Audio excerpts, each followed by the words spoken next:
While Quill is out at Agecroft every summer for the Richmond Shakespeare Festival, we do face challenges throughout the rest of the season choosing our season. There are a lot of discussions that we have to have and a lot of picking and choosing and deciding which show is going to be best in which location. When we look at the size of the show, we look at how many actors there are, we look at what the set and technical elements are going to be.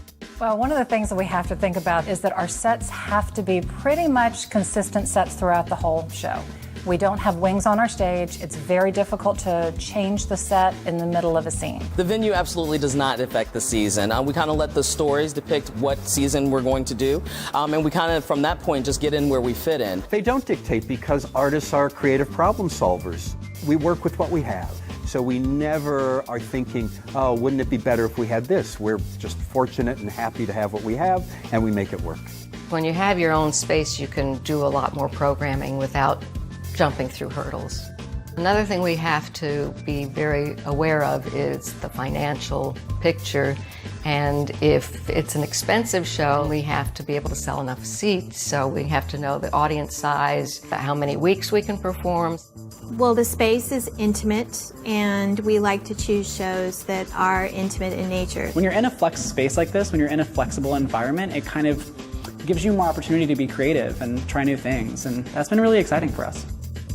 So many other theaters were kind to RTP when we were homeless and let us perform in their spaces. We thought it was really important when we had our space to open it up to other theaters that didn't have a home as well. We allow other theaters to come in and use our space when they don't have one. This gives us an opportunity to help the community out in any way we can. We've actually done a co-production with Fifth Wall, but we've had a lot of people come in and do weekend projects.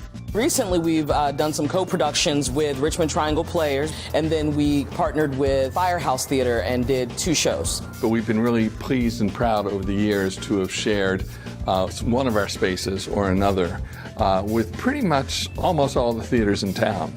So we're an artistic home. We take that very seriously. And to us, home means a place where you feel welcome, you want to return to. So if you come here to see a burlesque show, maybe you're more likely to feel comfortable and come here and see Invalid or another show. So we have this cross-fertilization idea that the more people who come in and the more people that we can include in our family, the more likely they are to come back and see something else.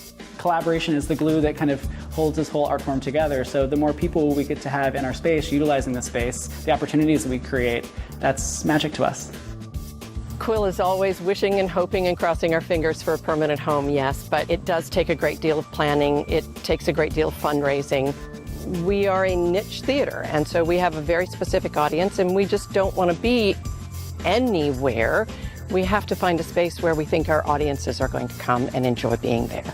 Well, part of the challenge of having your own space is that you're paying for it 52 weeks a year. So the idea is the balance of how many shows do you do that you self-produce? How many weeks of the year do you want to rent it so that you can continue to pay the mortgage, to pay the utilities, to pay the staff? One of the other issues with this space in particular is that we don't own the building. And so, as everybody saw very recently with us, if we can't renew our lease, we have no home. Well, the funders are interested. When I've met with them about buying a place or a theater, they're interested in, does Richmond need another theater? If you contact any theaters in Richmond, they are booked. It's really hard to get space, so I think Richmond could use another theater.